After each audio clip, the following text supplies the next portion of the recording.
Hey, it's Brian Mudd. This is the cheat sheet for Thursday, April the 5th. Alright, so about a month ago I said we're going to have to get ready for a whole lot of foreclosures coming into the marketplace. And the reason was the big banks, they were getting beyond the days of old. For years in this whole housing and financial crisis, the banks were having to deal with the demons of the past. All of these record number of defaulted properties, the robo-signing controversy, all of the other things that they might have done wrong. Well, once they settled with the federal government, including on the robo-signing thing, it allowed them to do two things. Number one, actually move forward, look forward for the first time in years, and try to operate, a bank that issues loans and engages customers and that type of thing. And two, it meant that they could move forward with the demons of the past. Now that they've settled with the government, they want to get them out of their system. So these banks that have had foreclosed properties and defaulted properties in their portfolios, in some cases for years now, they want to put them back into the marketplace, get rid of everything from the past. And that is why I think we're going to see, and I have been predicting, a very quick rise in foreclosures in 2012. This is not bad news as long as our housing market can hold it. Keep in mind that housing has been doing better. In fact, in South Florida, year-over-year appreciation of 8% has actually occurred through the first quarter of 2012. That's pretty significant. But two things here.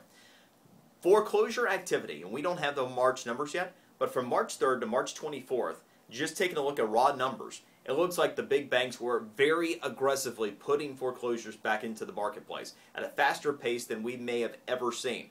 And where's the fastest in the entire country? Palm Beach County, Florida, right here in our own backyard. And so here's the thing. Two things to take away from this. One, know that if you are in a distressed situation, it's not going to go on for 3-4 years like it has in some cases in the past. Banks and the court systems, they want to get it down to under a year, the way that the process was intended. That's number one. Number two, if you are looking to sell, let's say that maybe you want to move the family this summer, or you're planning on selling your home anytime in the next 6 months, I want to advise you, because we don't know if a bunch of foreclosed properties are dumped back in the marketplace, if it will hurt short-term property values, and it could, especially if it's in your neighborhood. I want you to go ahead and list your home now. Deal with the inconvenience, but it's better to lock in the value right now rather than maybe see a decline because your neighbor or somebody just down the road has a foreclosed home that crashes your property value by 10 or 20%. And remember, value is what somebody's willing to pay for it, but it's also what your home appraises for. And if your home doesn't appraise out, even if somebody's willing to pay a price, that doesn't matter. Things to consider. Talk to a top real estate professional. You know I know plenty. All right, so when it comes to actually becoming a millionaire, how do you get there? Well, there are ways to get it done. I can tell you how to get there and how to screw it up, but along the short, you'll see some advice, and not all of it I agree with, and I have my own commentary on my physical cheat sheet, but common traits.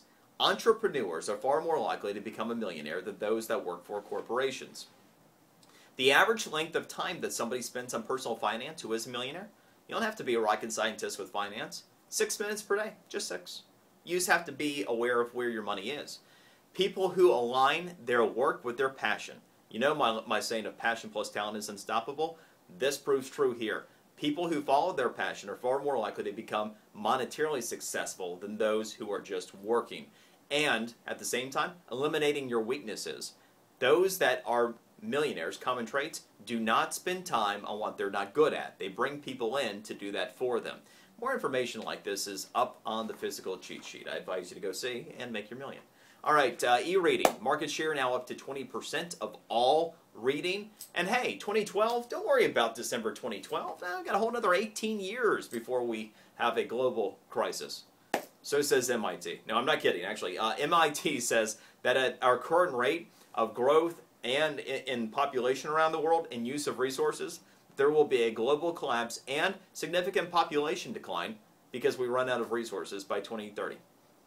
So there you go. Nothing to worry about this year. All right, that's the cheat sheet for today. Enjoy yours. See you tomorrow.